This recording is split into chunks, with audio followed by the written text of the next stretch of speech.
O santo do dia 12 de agosto. Hoje vamos conhecer a história de vida de Santa Joana Francisca Chantal, dos demais santos e beatos celebrados na Igreja Católica no dia 12 de agosto.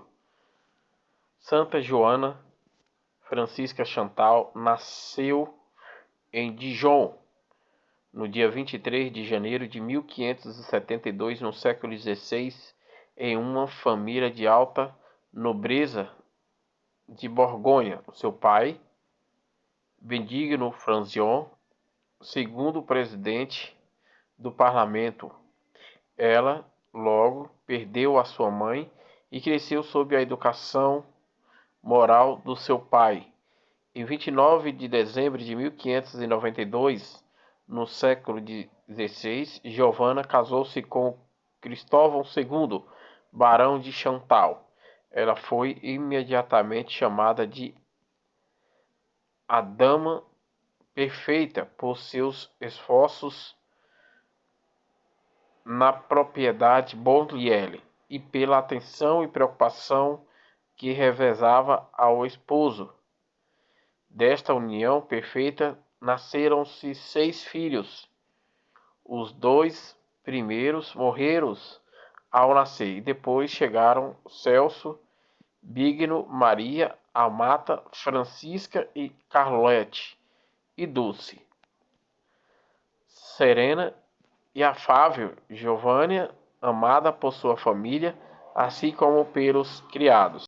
Na história da Igreja, encontramos alguns casos em que homens e mulheres atuam juntos no caminho da santidade, lembrando-nos Francisco e Clara, Eusério de Sabran e Delfrantes de Grangova, Teresa de Ávila e Giovanni della Glória, Bento e Escolástica, e São Francisco de Sales e Giovanna Francisca Francioli de Charchal, santos de hoje.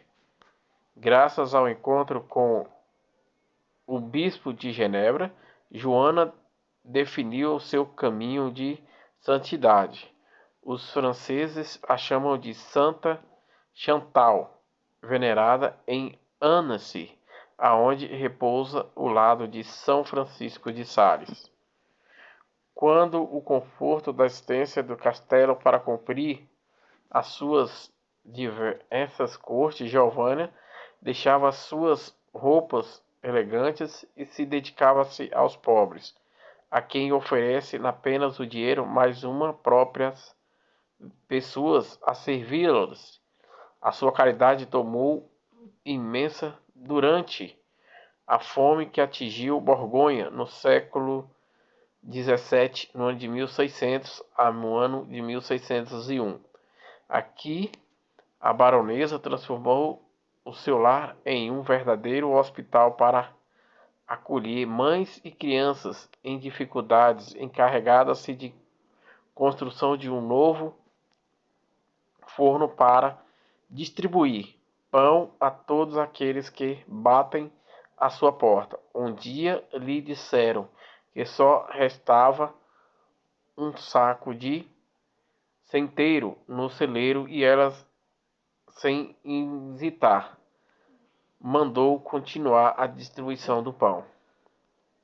Então, em vez do primeiro grande prova mortal de Cristóvão, morto por uma arubês baleado durante uma caçada, ela continua viúva com apenas 29 anos, mãe de 4 filhos e os primeiros com apenas 5 anos. Nos últimos alguns dias, neste tempo, isto de dor, amadurece o desejo de consagrar-se a Cristo e aos deveres familiares não lhe permitiu uma escolha de vida tão drástica.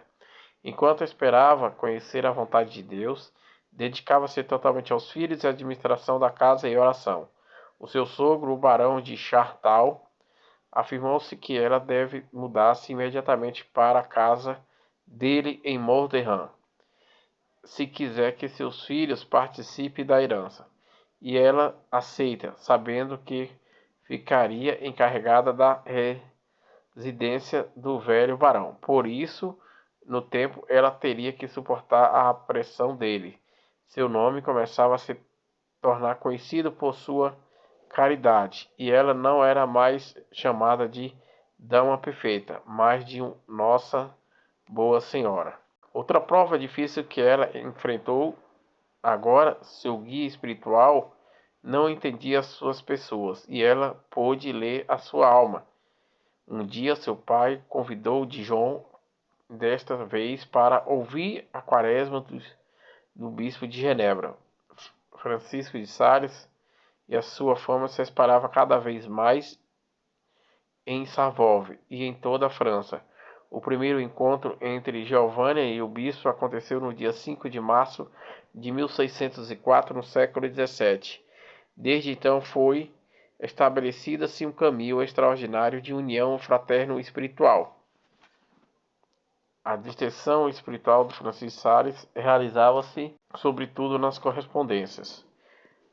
Em 1610, no século XVII, ela assinou uma escritura em franteão.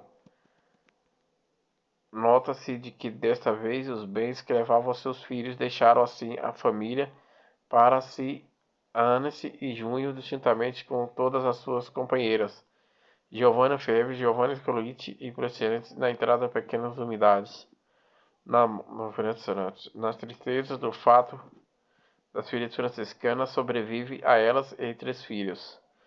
Os irmãs em honra importante, Deus se torna que ela a única atual, enquanto Francisco de Sales faleceu no dia 28 de dezembro de 1622, no século XVII. Joana se viu sozinha na caminhada da nova família religiosa da Visitação, e ela se tornou uma peregrina na França, fundou 87 casas de visitação. Consumida por amor e de trabalho do amor, como costumava dizer, faleceu no dia 13 de dezembro de 1641 no Mosteiro de Montes, na orientação dos testemunhos os vivos, na grande espiritualidade do Monte Santiago, e na prova de que ela era muito inteligente e livre, em vez de produzir a sombra dos ânimos de São Francisco de Sales, canonizado por Clemente XIII em 16 de julho de 1667. Outros santos e beatos celebrados na Igreja Católica no dia 12 de agosto. Em Catânia, Sicília, atualmente da Itália, Santo Êspolo, martirizado no século IV, no 303 pelo Império Romano. Na Nicomédia, na Britânia, atualmente na Turquia, o Santo Aniceto e Fóssil, martirizado no século IV, no ano de 303. Em Quita, na Listras, Marcelo Bispo faleceu de morte natural no século V, no ano de 480. Também em Irlanda, no mosteiro de recebeu o seu nome Santo Lírio, virgem, faleceu de morte natural no século V, no ano 483. Em Brescia, na Lombardia, na região da Itália, São Ersolírio, bispo, faleceu de morte natural no século VI, no ano 530. Em Larissos, nas ilhas de Procânia, atualmente na França, santos mártires Fossânio, Abade e muitos outros monges. Faleceu de morte natural no século VIII, no ano de 630. Em Rui de Paz de Gales, atualmente nos Beatos de Carlos Soares Presbítero, martirizado no século XVII, no ano 1609, pelo Império Romano. Em Roma, o Beato Papa faleceu de morte natural no século XVII, no ano 1689. Num sócio barco de prisão, no Largo de Bossex, Beatos Rantires morreu martirizado no século XVIII, no ano 1704, pela Revolução. Em Nutders, na Turquia, hoje na Vietnã, os mártires Tanguyan Nuantzui, presbítero Antônio Neves e Arthur Ossuines, martirizado no século XIX, no ano de 1838. Em Rustes, na vila próxima a Cortóvia, na Espanha, o beato Vítor Dides e os beatos Mores da Virgens e Mártires no século XX, no ano de 1936, pela Guerra Civil Espanhola. Em Madrid, também na Espanha, o beato Álvaro, martirizado também na Guerra Civil Espanhola no ano de 1936. Em Brognoz, no território da Espanha, os beatos Sebastião, Calvino Massa, presbítero e 5 companheiros, martirizados no século XX, no ano de 1930, pela Guerra Civil Espanhola. Em Tartágoras, também na Espanha, o beato Antônio Provis, presbítero, faleceu martirizado no século XX, no ano de 1936, pela Guerra Civil Espanhola. Em Madrid, também na Espanha, o beato Baio Vinícius Cruz Perígio faleceu martirizado no século XX, no ano de 1936, pela Guerra Civil Espanhola. Em Brosovich, em Toledo, também na Espanha, o beato Domingos Bites Lázaro, presbítero, faleceu martirizado no século XX, no ano de 1936, pela Guerra Civil Espanhola. Em Valladolid, também na Espanha, o beato Francisco Mors de Lopes faleceu martirizado no século XX, no 1936, pela Guerra Civil Espanhola.